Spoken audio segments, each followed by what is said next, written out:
Assalamualaikum warahmatullahi wabarakatuh. Sampurasun. Ibu bapak guru anu kusim kuring dipika hormat, rerencangan anu kusim kuring dipika rees. Langkung tipayun hayu urang panjatkeun puji sinareng syukur ka Allah Subhanahu wa taala. Sholawat sinareng salam teu hilap urang curahkeun ka junjungan urang nyaeta Nabi Muhammad sallallahu alaihi wasallam, ka para keluargana, para sahabatna, jeung teu hilap urang salaku umatna nepi ka akhir zaman. Amin ya rabbal alamin. Hadirin, tepangkeun wasna sim kuring Ike Ladia Nur Amalia di kelas 11 MIPA 3. Ngadegna sim kuring di dieu bade ngadugikeun pentingna disiplin kana aturan pamerintahan ayeuna nyaeta protokol kesehatan COVID-19. Naon atuh pentingna lamun urang disiplin kana protokol ieu?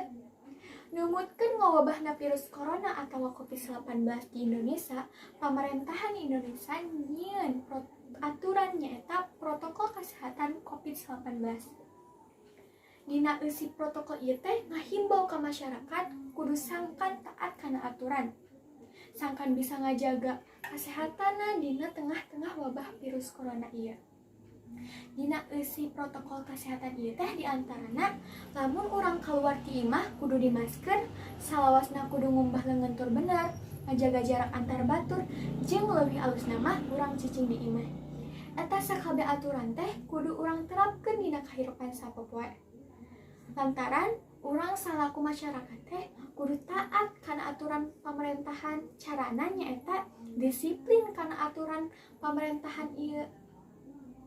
Arti disiplin ieu teh urang ngalaksanakeun sagala aturan protokol nu pamarentah anjurkeun. Lamun urang nerapkeun hirup disiplin dina kahirupan sapopoe moal rugi lantaran disiplin teh ngamekarkeun potensi urang ngajadikeun manusia anu taat kanu aturan. Hadirin, ieu protokol teh salah sahiji usaha atawa urang ikhtiar urang ngahindar ti virus corona ieu. Makana urang kudu disiplin ti mulai euna.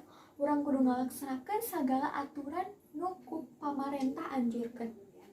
Hadirin, tah eta pentingna urang disiplin kana protokol kesehatan ieu. Urang terapkeun dina kahirupan sapopoenya, tong hilap.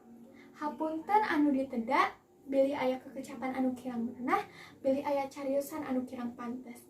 Jalan-jalan ka Cipanten, balikna meuli ketan. Hapunten abdi hapunten, bilih aya kalepatan. Wabillahi taufiq wal hidayah. Wassalamualaikum warahmatullahi wabarakatuh.